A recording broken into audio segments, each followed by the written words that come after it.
Shay. I'm in 11th grade and I go to Fort Bend Christian. And of course, you guys know this is Eric. Yeah. My name is Eric, and we are so glad that you could join us here online as we gather on YouTube. It's a blessing we can gather this way. And so Shay and I, we're gonna have a quick chat about life, youth, and lots of other different topics. But before we do that, we want you to tune in as we listen into Kate Jordan performing Whole Heart by Hillsong United. So this should be great. Yeah.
Well, we're so glad you could join us as we were just listening to that beautiful worship. And actually, Shay was in that video playing piano for us. So she's so talented. And once again, we're grateful for Kate.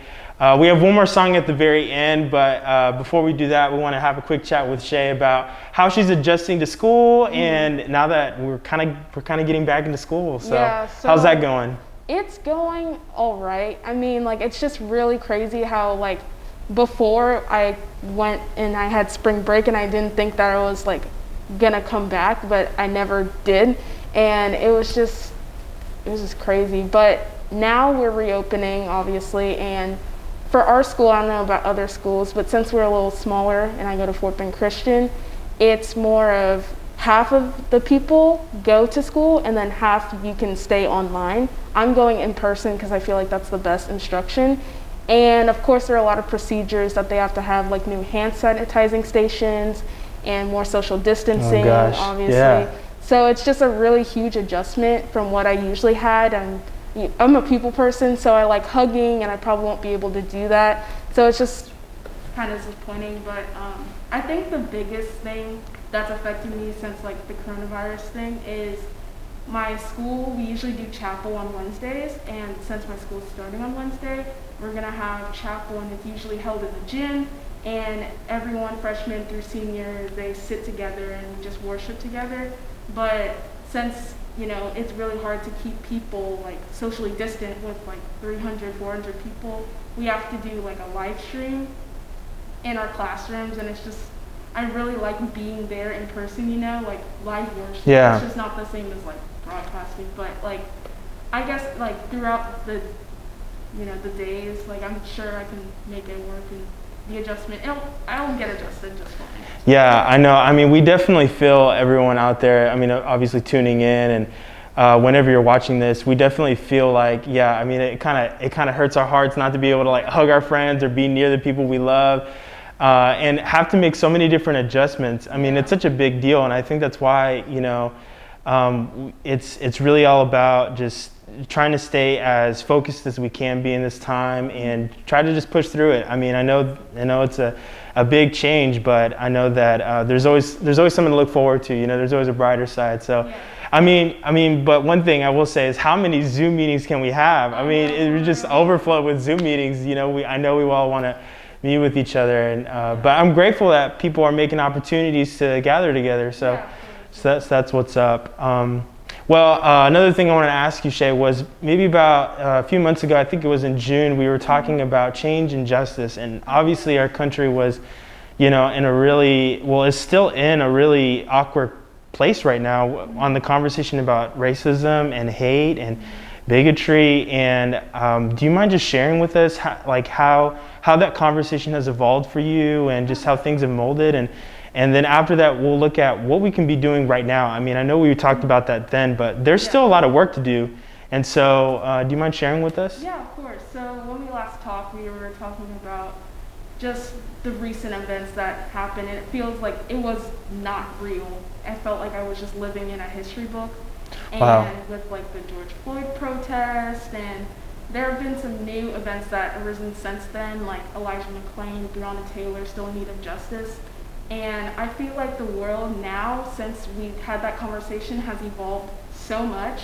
And I feel like people are more open to talk about race now that they know, oh my gosh, like they may not realize that they're racist, but now they realize, oh man, I need to change. Like I need to learn more about Black lives. I need to learn more about what people are dealing with, and they may not know like exactly the issues that they're dealing with. I know that a few of my friends, they had no idea some of the stuff that I went through, because I told them some of my stories about like race and stuff, and they're like, oh my gosh, I like had no idea.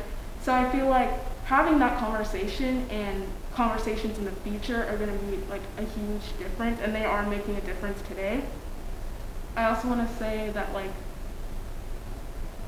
what am I going to say? Let me see. Oh, there have been Portland protests. I don't know if you heard, like in Oregon, and that made like a really big deal, or it wasn't a big deal on the media, but I just heard from like Instagram and like TikTok and just different things, and I'm like, oh my gosh, like I can't believe this is happening. And it seems like you want to know how to help, but you just can't help, and I feel like that's a big issue. But I think ever since the talk, I've been trying to find ways that I can like help and spread awareness for like racial inequality. So in the month of June or July, I've been working on a website that has to do with racial disparities in the criminal justice system. It was part of like my coding program. Wow. So basically I coded a website. It just explains how there are racial disparities like in the criminal justice system. And basically what that is, it's like percentage of like a general population is less than the population of a specific race. So like, for instance, black people are, I think, like 3 or 4 times more likely to be incarcerated than the general population or general, like non-people of color. Yeah. So I really wanted to raise awareness for that, because not a lot of people know what goes on behind bars, like literally. But so I have in the website like a different like bunch of resources that you can watch.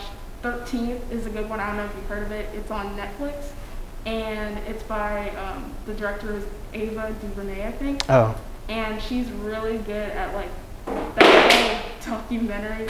It was just like really it was just really eye-opening, and I just thought that I feel like people need to hear about that too. Yeah. Yeah, and as that kind of, that whatever dropped kind of like initiated like a new conversation in saying that this isn't just simply, you know, something like Shay was saying, like it's not an issue that needs to be politicized. This is an issue that kind of cuts at the core about what we as Christians believe. And so, you know, if you're tuning in, obviously, you know, we hope that we kind of share the same faith. And if not, then it would be important for you to know that our faith kind of stresses the fact that we would stand up for those that are being oppressed, that we would speak for those that don't have a voice. And so this isn't just, as we've said in that conversation, like this isn't just simply a political issue. This is something that we have to like look at and have our hearts broken for, so we can kind of speak into that, and we can speak life into that, and we can stand up next to our brothers and sisters and stand, of course, for justice. And so yeah, I think that conversation was so important. We so needed to have it. And you know, we needed to shout out Abby Schaefer, who was like just such a big help with that conversation too, just bringing in her insights as well. Do you want to share a little bit about that, how that conversation went, and just, So basically the night before our conversation, we came up with a bunch of lists that we wanted to talk about, and I think one was being, of course, race and like inequality and like the protest, and how, as you said before, it's not just a political issue, it's a human rights issue, and that we really needed to focus on that. And I actually had fun coming up with the topics, because Abby, like, she understands like what I've been through and what other people have been through, and it was really eye-opening to hear her perspective. So we both came up with ideas to put that in the conversation. And I don't know, but my mom was also in the conversation. Yeah. She was a really good addition as well. Yeah, shout out to Miss Lauralee, who was also joining us in that conversation. We appreciate her and all of our parents, you know, who really help us in this conversation. You know, as we're kind of talking here, this is mainly for our youth, and it's important when we have parents that are listening in the conversation and engaging in it with us too, and in some ways helping lead us. You know, we always kind of need great adults that lead us in this conversation. You know. So as we're kind of moving from this conversation, maybe like let us know, like, what is something that we can do today that might help us continue in this conversation? Because as we said earlier, like, this conversation isn't over. Like, we still have a lot of work to do. And so what is something that we might be able to do today as youth? And I'm not a youth, but as youth, you know, what is something that we might be able to do to kind of help this conversation and kind of help what we're trying to do as far as I would say spread awareness and continue to educate. I know it's hard because there's a lot of information being thrown at you at once. I know sometimes I get overwhelmed personally. Oh God, yeah. Because I see accounts and I'm like, oh, I gotta like that and I'm gonna save that, you know, for future use. But I feel like if you continue to do that and like spread awareness of this issue and realize that racism is still deep rooted in America, then I feel like that's one step closer to a better life and a better country. I would also say that, you know, like, keep in touch with people, because I know, like, because of the coronavirus and everything, you may not know what people are going through. So I feel like that's a really important thing. Yes. Anything that you... Yeah, I mean, to add on to that, I think checking in on your friends is so important right now at this time. And obviously kind of connecting those two things together, like what we talked about, like COVID and going back to school, and now, you know, obviously the discussion on racism, you know. it's so important to check on our friends. And so like text your friends, call them up, like FaceTime them, like email them, send them like a messenger falcon, like do something to, yeah, MySpace. Yeah, do something to engage with your friends, like, and stay connected. I think that is one of the most important things that we can do in this time, is we're in one way like trying to make sure we're staying healthy in this time with COVID, but also as we're still working hard at kind of defeating these realities in America, you know, this racism and hate. And I think one of the ways that we do that is conversation. And so I think that's about it. Really appreciate you coming out here. Obviously, you know, this is just like one out of many that we plan on doing. And Shay's gonna give us a final word and just lead us into the last song. Yeah, so if you're trying to navigate what's going on in the world, and it may seem like a lot of information is coming at once, it's okay to feel overwhelmed, because I know at times I can feel overwhelmed.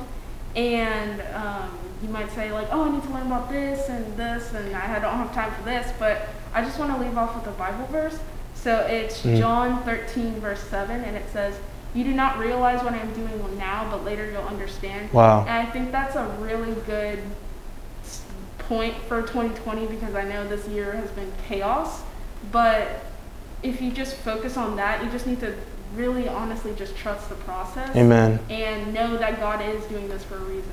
And so as we close out with that, I just want to thank you guys for joining in on this conversation. And it's been great. Thank you guys. Yeah, and so the next song will be Dancing on the Moon, which Maddie will play. And yeah, we'll see you guys later. Yeah, we'll see you guys later. You have a good one. Peace out.